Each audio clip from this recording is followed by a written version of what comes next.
Assalamualaikum warahmatullahi wabarakatuh. Halo semuanya, perkenalkan nama saya Johnson Simamora dengan NPM 2023-21-5015. Pada kesempatan kali ini, saya akan memaparkan secara lengkap bagaimana proses saya dalam mengembangkan modul ajar bahasa Indonesia untuk kelas 11 fase E dengan materi pokok teks argumentasi menggunakan model pengembangan ADI.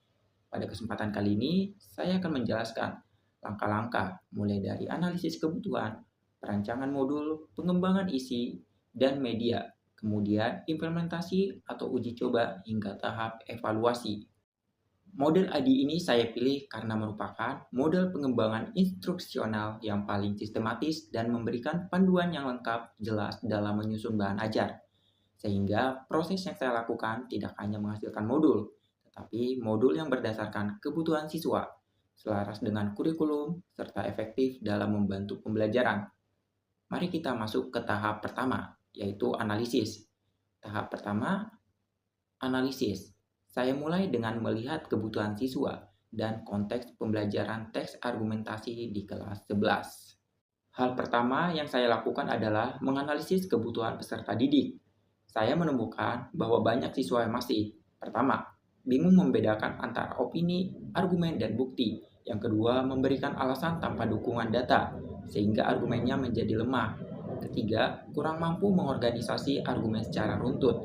Keempat, cenderung menuliskan pendapat pribadi tanpa pola penalaran yang jelas.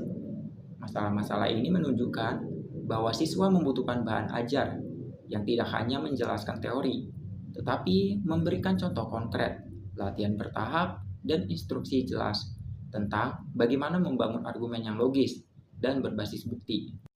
Kedua, saya melakukan analisis kurikulum. Saya merujuk pada capaian pembelajaran bahasa Indonesia kelas 11.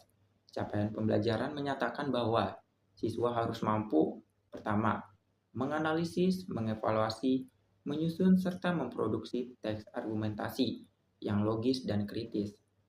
Yang kedua, menggunakan bukti evidence-based dalam membangun argumen.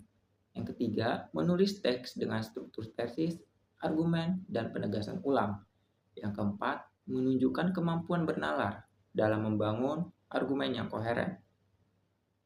Ini berarti modul yang saya buat harus mencakup aspek keterampilan analitis sekaligus produktif. Ketiga, analisis profil pelajar Pancasila. Karena modul ini mengikuti kurikulum Merdeka, saya memasukkan 3 profil utama. Pertama, bernalar kritis. Siswa dilatih menganalisis argumen berbasis